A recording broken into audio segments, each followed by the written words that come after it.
the most expensive song Marvel ever paid for. Hello everyone! Today we are going to talk about the most expensive song Marvel has ever paid for. Thor Ragnarok, the latest Marvel film, is not only one of the most entertaining films in the Marvel Cinematic Universe, it also features one of the most memorable rock songs ever written. If you've seen the film, you'll understand what we are talking about. The classic immigrant song from Led Zeppelin's Led Zeppelin III album is prominently featured in two fight sequences in the film. The inclusion of the song was a long time coming for director Taika Waititi and Marvel executives. Waititi included the song in the sizzle reel he created for his initial meetings with Marvel in late 2015. I remember Kevin being really excited about the song right from the early meetings. Waititi said of Marvel Studios president Kevin Feige to Business Insider. He said, "We should look into that song because it could be perfect for the movie." With its relentless guitar riff, squealing opening by lead singer Robert Plant, and lyrical reference to Norse mythology, the song seemed tailor-made for the Thor franchise. But there was one problem. Led Zeppelin has a history of being difficult to work with when it comes to allowing songs to be used in films. Over the years, there have been a few breakthroughs. Cameron Crowe, who used to cover Zeppelin for Rolling Stone, convinced the band to let him use Kashmir in Fast Times at Ridgemont High. While making School of Rock, Richard Linklater had Jack Black beg on camera for the use of Immigrant Song. It worked. And Adam McKay's team had to track down Jimmy Page in a pub in the English countryside to get permission to use When the Levee Breaks in The Big Short. Waititi has no first-hand knowledge of anything insane that occurred in order to obtain Immigrant Song for Ragnarok, as the film's music supervisor Dave Jordan did the majority of the heavy lifting. But he is aware that the filmmakers had to wait until the end of production to get permission to use the song. The break came earlier this year, when Marvel sent the band a teaser trailer featuring the song before it went live in April. When we showed Led Zepp the first cut of the trailer, they realized how perfect the song was for this character, Waititi explained.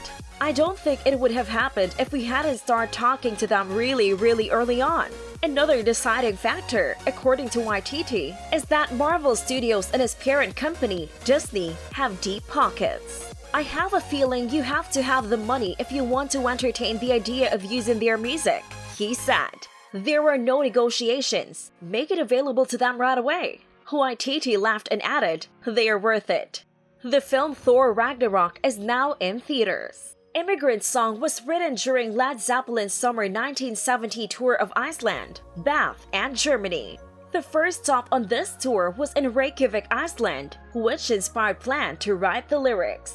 In an interview, he explained, "We weren't being arrogant. We did indeed come from the land of ice and snow. On a cultural mission, we were guests of the Icelandic government. We were invited to perform at a concert in Reykjavik, but the day before we arrived, all of the civil servants went on strike and the concert was cancelled. The university had prepared a fantastic concert hall for us. The kids' reaction was amazing, and we had a great time." Immigrant Song was about that journey, and it was the album's opening track, which was meant to be extremely different.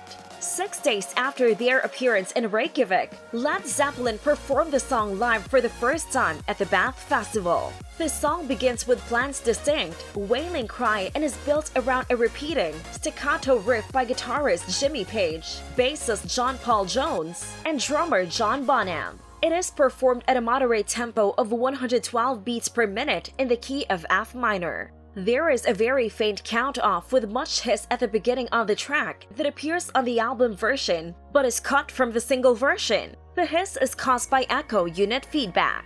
The title of Stephen Davis' biography of the band, Hammer of the Gods: The Led Zeppelin Saga, was inspired by a line from the song. The lyrics also contributed significantly to the classic heavy metal myth of Viking-like figures on an adventure, themes that have been adopted in the look and music of bands such as Iron Maiden, Saxon, Manowar, and Amon Amarth.